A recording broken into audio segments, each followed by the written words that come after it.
Hey everybody, Ben here. It's a beautiful day in Tulsa.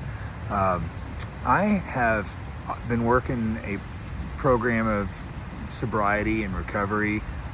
It'll be six years this month, and it's the best thing that ever happened to me.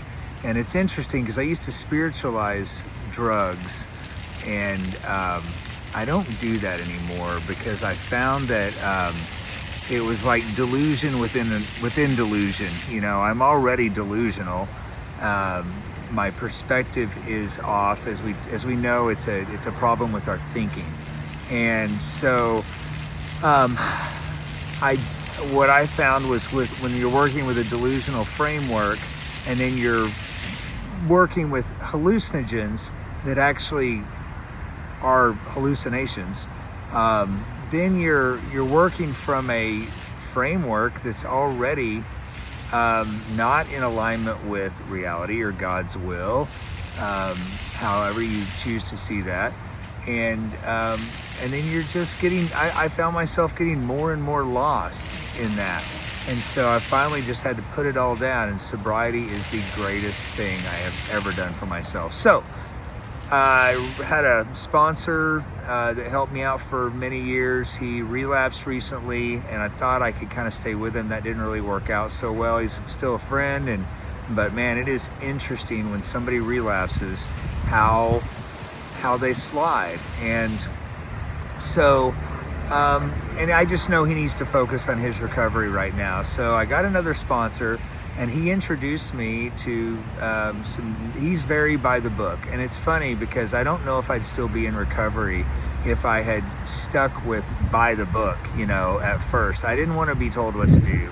I didn't want to accept the label of being alcoholic or a drug addict. I didn't even want to be in a recovery group. So it's a miracle that I'm even in there. And I've really changed my tune. My name is Ben, but that's not really who I am. I am life. I am, there's a great quote by Eckhart Tolle. He says, "You don't have a life, you are life." And so I think this sobriety journey is a lot about discovering the essence of one's self, and that higher power that we have, whatever that is really the essence of the spiritual path, is coming into alignment with that truth of your being. And so my new sponsor, I'm working the program, I'm working the steps. I want to deepen my results in recovery. And I think it's time for me to stop debating, am I alcoholic, am I addict? When I say I'm an alcoholic at the beginning of a meeting or an addict, I say that now sort of as an act of service. No one's requiring anyone to say that. You can just come in and say your name if you want. But I now say it also, not just to remind me of why I'm there, but also to maybe make the newcomer feel a little more comfortable. This book right here called 24 Hours a Day, until I started working with this new sponsor, I had never heard of this book. And I love this book. I mean, every day I read the best stuff in here. And so it's just a daily reflection book. So here is September 5th. And I'm going to just skip down. There's a reading. I'm going to skip down to the meditation for the day. I really, really like this. It says, "Spiritual progress is the law of your being. Try to see around you more and more of beauty and truth, knowledge and power.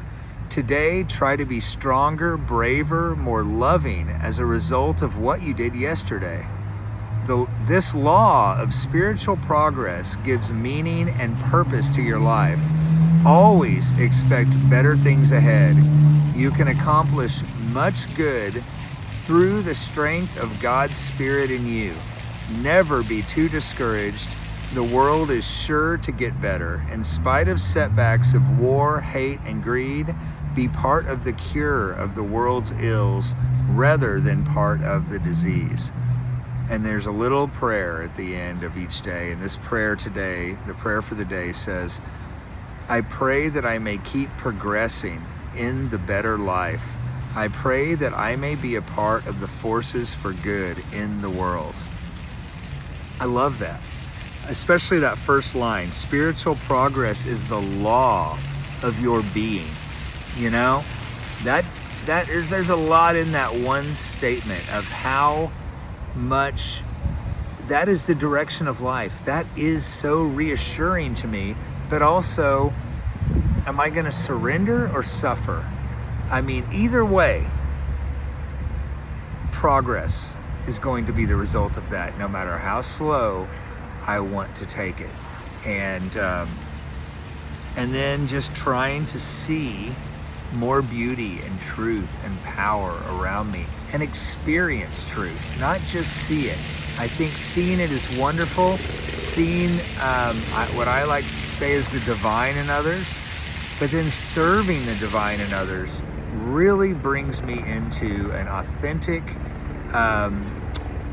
experience of purpose and power within my being. And that has been, you know, community and connection. The whole reason I'm making this video and even talking and posting this right now is community and connection.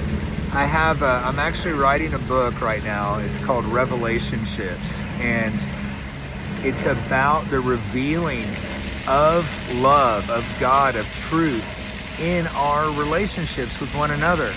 And that is, that's what I live for now. And the best way I have experienced what my higher power that I believe is love itself.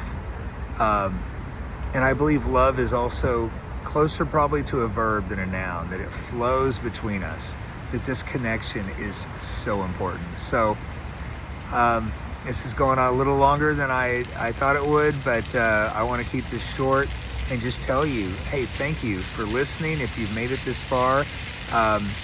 And I hope we can connect more. I would love it if you would comment on this video and just engage in this conversation, this relationship, and this communication. And I'm just grateful to be here with you. And that's it. And I hope you have a wonderful day. All right. Take care.